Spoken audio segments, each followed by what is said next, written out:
С любовницами случается одна частая история. Когда мужчина знакомится с ней и сразу говорит: слушай, говорю тебе честно, сразу как есть. У меня есть жена, разводиться я с ней не собираюсь, но я хочу с тобой тоже отношения. И женщина соглашается. Мы сейчас с вами не будем проходиться по морали, говорить про женщину, которая соглашается на роль любовницы, хорошая она или плохая. Мы сейчас с вами не про это. Поговорим про мужчину. А что происходит с мужчиной, который входит в такие отношения? Как мужчина защищает себя как будто бы, да, этой фразой: слушай, я тебе честно все сразу сказал, ко мне никаких претензий. И от чего он себя на самом деле защищает? Я психолог Наталья Корнеева. Если не подписаны еще на этот канал, обязательно подписывайтесь и поставьте, пожалуйста, лайк этому видео.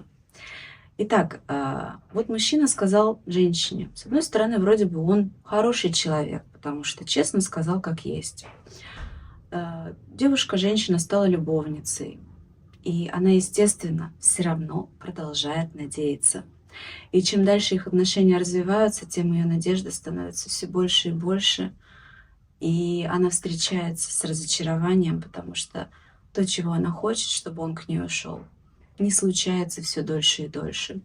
И однажды она не выдерживает и начинает каким-то образом показывать ему, что ей этого недостаточно. Я хочу большего.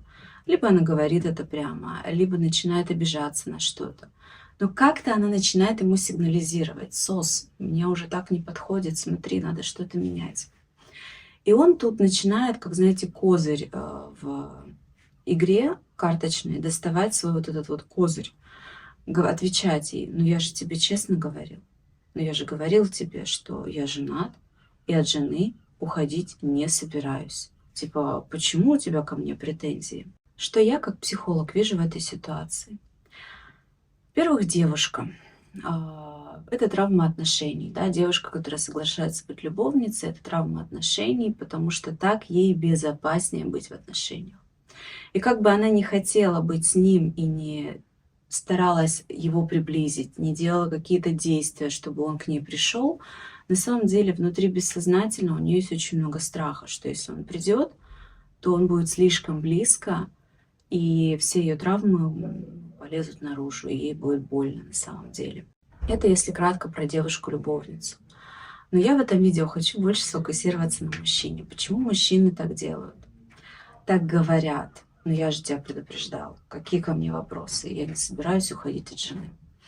Смотрите, что здесь интересно бы заметить.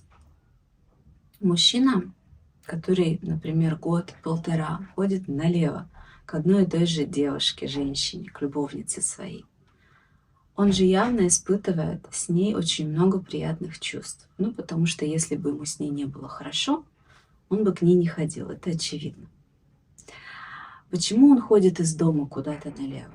Потому что с женой он испытывает одновременно и много неприятных чувств, ему там плохо. Не было бы ему там плохо, было бы ему там дома только хорошо, он бы никуда не ходил. И в то же время, почему он не уходит от семьи, от жены? Он испытывает там что-то хорошее, что его удерживает. Но здесь не обязательно представлять, знаете, радость, эйфорию, счастье, хорошее настроение. Этим хорошим может быть даже я порядочный отец, я не бросаю ребенка, потому что, например, у меня есть опыт, как меня бросил папа, и я знаю, как это плохо.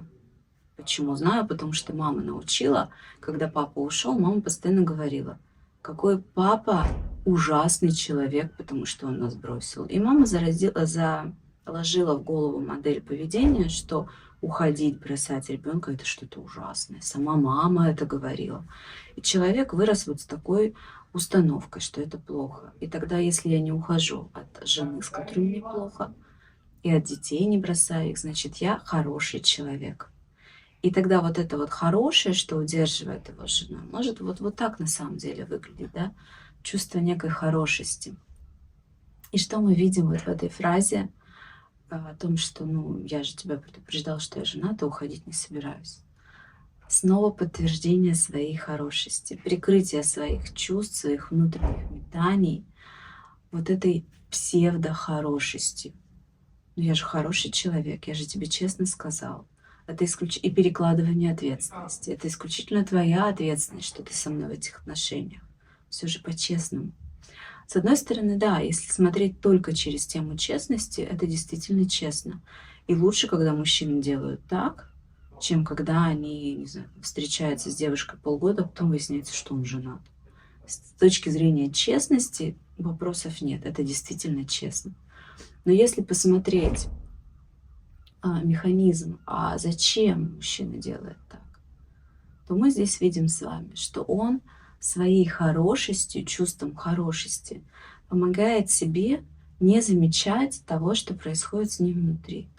Это защитный способ психики не контактировать со своими чувствами. Вот так интересно. Мы иногда хорошестью своей прикрываем себя, защищаем себя, делаем как бы дистанцию между собой и своими чувствами, потому что, безусловно, это можно перенести на разные жизненные ситуации.